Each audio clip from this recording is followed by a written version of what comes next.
Okay, welcome back to Jimmy's First Gen Mini Rescue. I'm Jimmy. This is not a mini. Again, this is our 2014 Subaru Forester with a normally aspirated 2.5 engine. Anyway, and 289,600 some odd miles.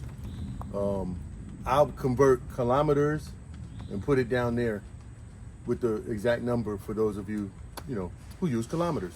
Anyway, I'm gonna read today's fortune and tell you what I'm gonna be doing to this car today to hopefully solve our issue.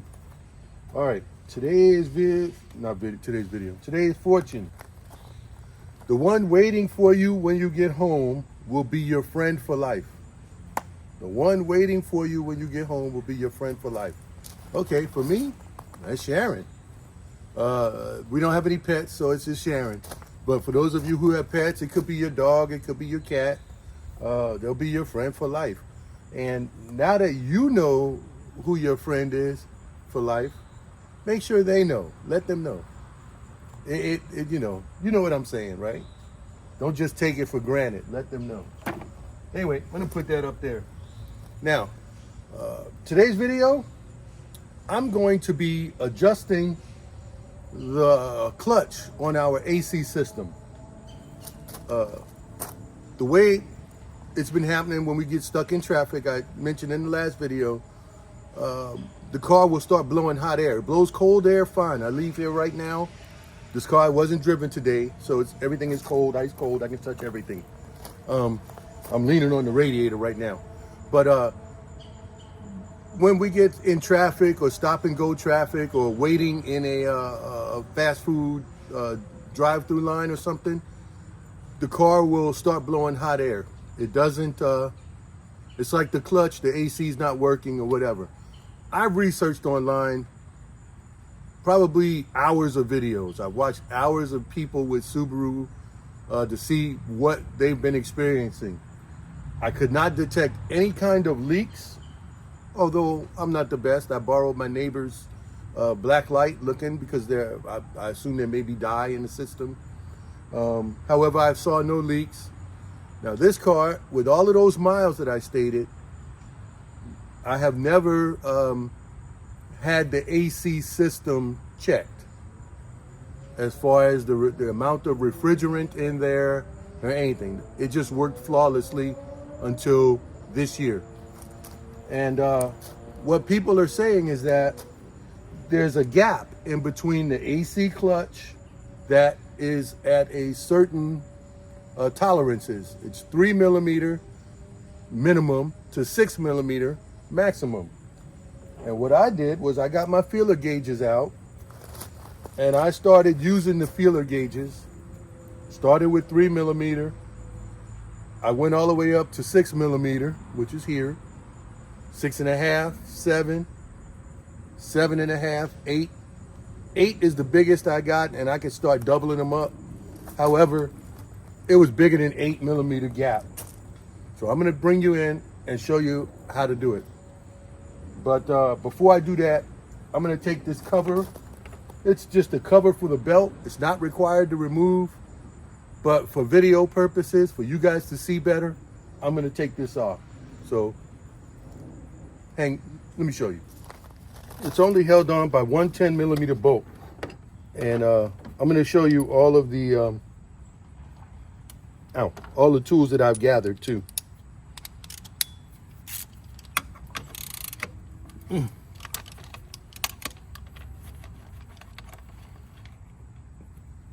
I'll put that somewhere safe. Okay, and it comes up and it's just a pop-in thing that pops in here. That's it. So that lets you guys see better here. This is the clutch for the AC compressor. So right there. So now let me show you all the tools I got. As you saw already, I just have a ratchet with a 10 millimeter and a small extension just to make it more comfortable. My feeler gauge set.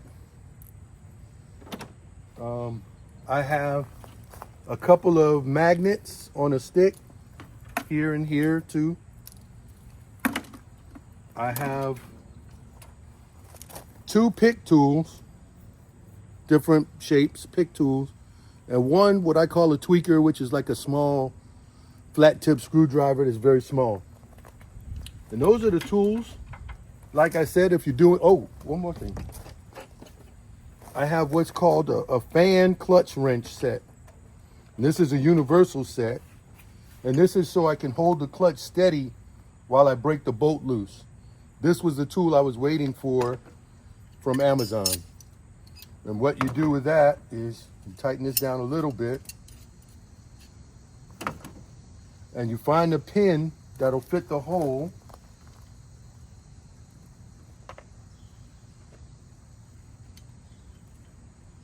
Okay, it'll be these two. I'll bring you in closer so you can see how this works. Okay, really quick, you'll probably just see my hands, but that's fine.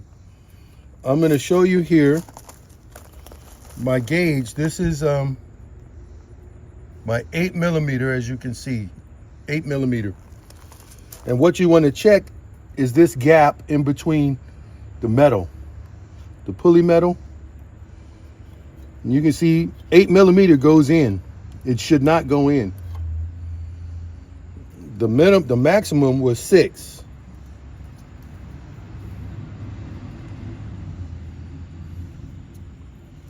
This is 6. That's how easy 6 goes in. So that's the max. The minimum is 3. Of course it should go in. 3 doesn't even feel like it has any resistance. So what you need to do is adjust it. There's some shims behind here that you need to remove. So I would take my tool, select the appropriate, and screw them in. So I'm screwing that in. Doesn't have to be screwed in with a wrench. Just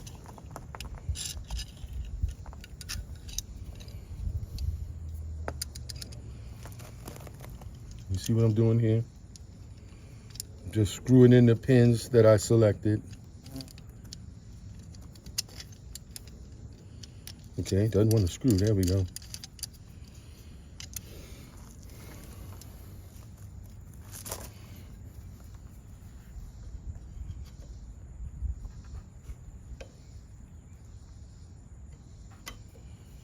And basically, that's just going to hold so that I can unbolt this bolt.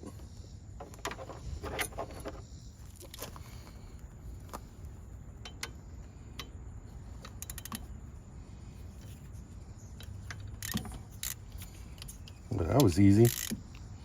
I probably could have held that with my hand and not even bought this tool. I got this from Amazon. It wasn't sponsored or anything. And I think it was 20-something bucks, maybe, I'm not sure. So there you go. I could have probably just used a deep dish 10mm, but I couldn't find it right away. So you take your bolt out, put it somewhere safe, and you pull the clutch.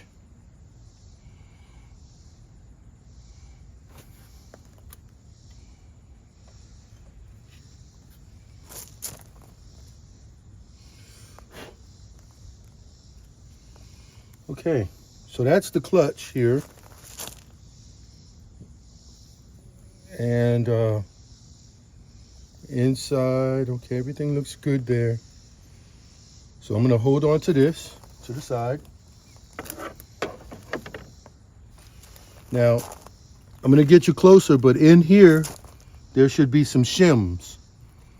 A lot of people just try with a, no, we'll use a pick.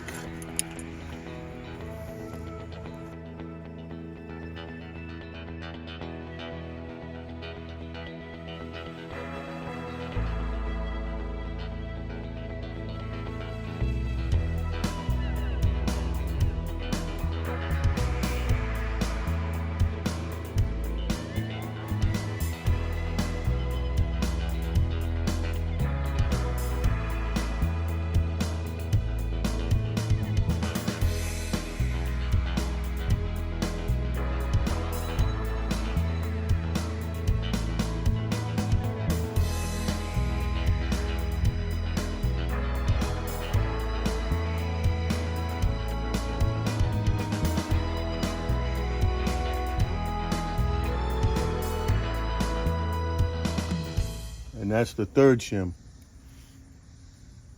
Okay, this is just giving you a look inside where the shims would be.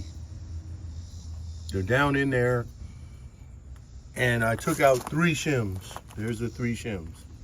They're 3 different sizes: thin, medium, and thick.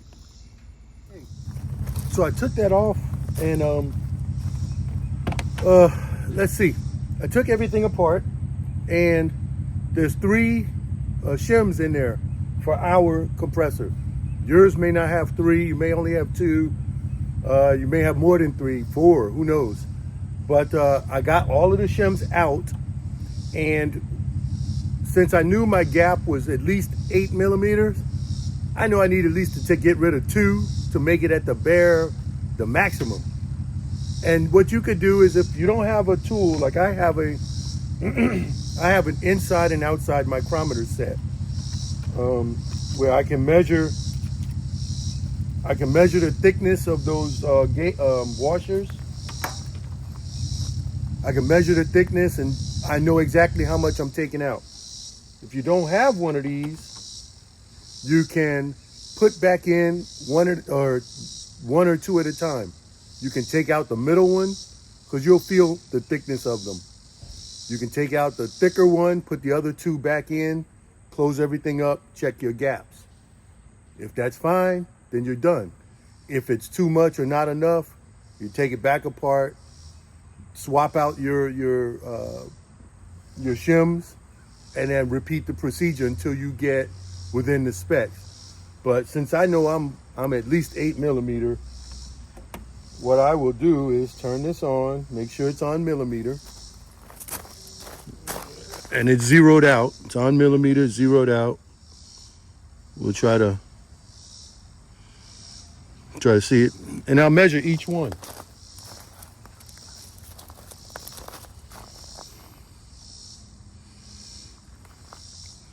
This thick one is 1.2 millimeters.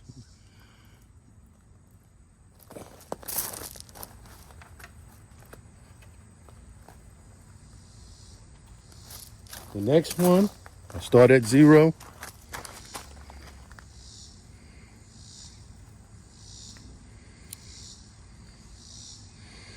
I'm looking at 0.33 millimeters. And this last one, start at 0.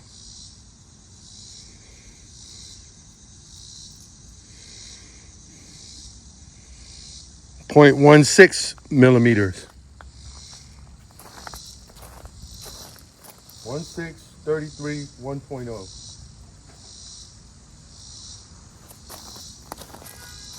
.2. Let me write those down. All right, I went in the house, got a piece of paper. I wrote down the numbers. 0.02 millimeters. 0.33 millimeters for the middle one. And 0.16 millimeter for the the thinnest shim. And what I did was I took my 0.8 millimeter starting point, which it was probably more than that, but that's fine. And I did the math. So if it's early for you and you're doing math, sorry about that. But with using the 0.33 millimeter, I subtract that from the 0.8, and I come up with 0.47, which is right in the sweet spot. So what I have to do is remove the middle shim and put the other 2 back, button everything up, and I should be within spec. So that's what I'm gonna do.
Okay, one more thing I forgot, the torque wrench, and the torque is 10 foot-pounds.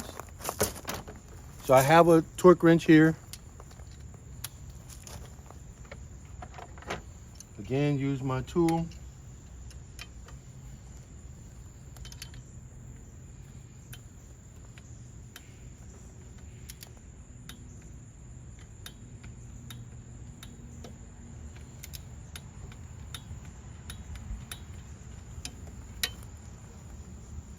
That's it. Okay, only thing left here is to button this thing up.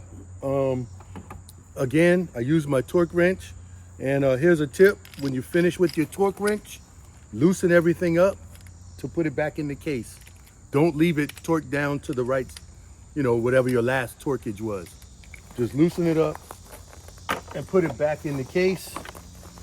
This is just a inexpensive one that I got from Harbor Freight, not sponsored, but 10 PSI, Anyway, so I'll put this stuff up. I'll put this cover back on. And it just pops into place on this end. And the screw, again, is a 10 millimeter.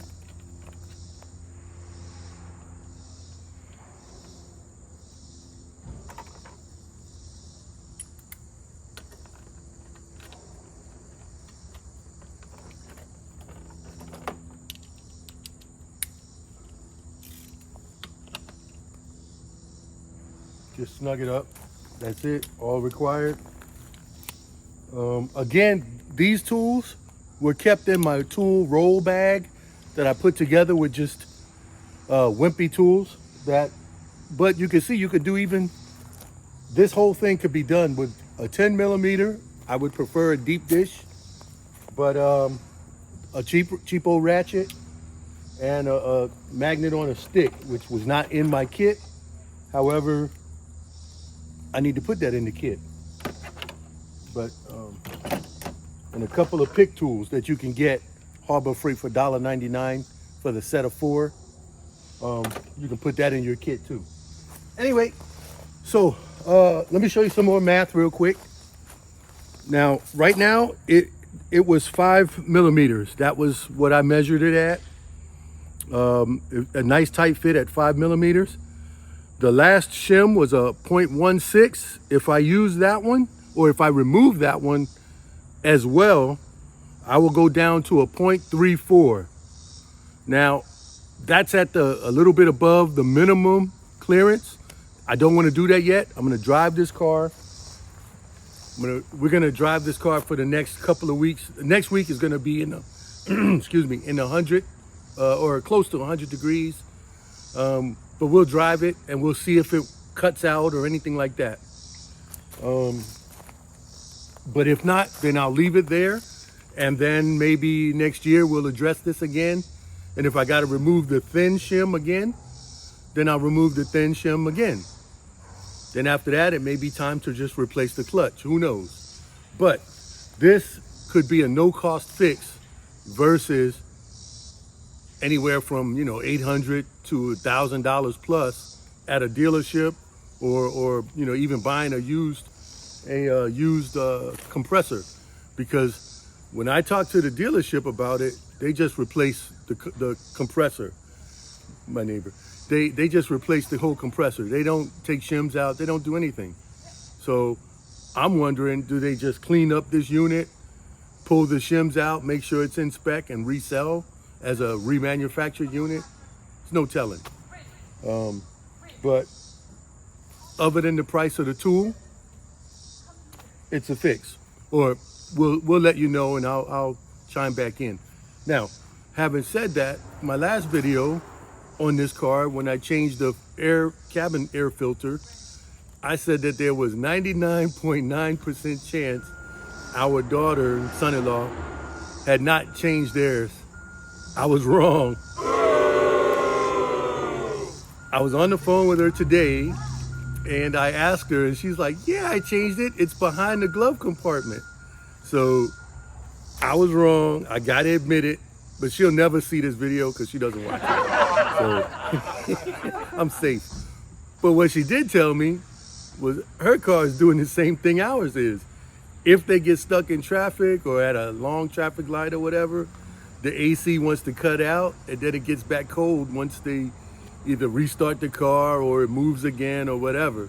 So I'll make sure I have all of my tools and equipment that I bring the next time I go up there, and I'll adjust her clutch too and see if that solves her issue. But having said that, I want to thank y'all for watching, because hopefully this can save some people some money, because this is ridiculous. Now, another thing I'm going to do, which I should mention, the next time I go to a salvage yard, I am going to get me an AC compressor from a Subaru if they have one. I looked at their price list, and it was only $55 for their used compressor. I'm pretty sure there's not going to be a lot of cars in there with the year that ours is, with the higher mileage that we have. So even if I'm getting one with 50, 60, 70,000 miles on it, that's fine. And I will also, if I can, maybe I'll find another clutch plate and take the shims with it. So I'll have a clutch plate, I'll take that bolt and the shims, the 3 shims out of there. And I'll just keep them as spares, because with this car and the daughter's car, my son-in-law's, his Subaru is too new. He has a 2023 or 2022 Crosstrek. So yeah, but the car of my daughter, they both drive each one, but the one she drives most often is her Forester, and the one he drives most often is the Crosstrek. So anyway, that's enough of that rambling. But we'll let you know, and I will update, even if it's on the mini video. I'll say, hey, so far the Subaru AC is fill in the blank. Working, not working, whatever it is. So thank y'all for watching. Hopefully we will get to some more mini videos here in the near future. But also I'm working on the boat as well, and there'll be no videos for that because it's not a boating channel or anything. And anyway. So, but yeah, that's it. I don't have anything else to say. I'm gonna clean up my mess, put everything back together, and I might just start the car and let it run here for about 20 minutes, see what happens. But usually it's gotta be a little bit hotter than this for it to act up. Anyway, thank y'all for watching. I'm gonna get out of here. I'm rambling. I'm a rambling man. What do I say? What do I know? Have fun with your Subarus, and hopefully you'll have the air. The air will work for you and save you money.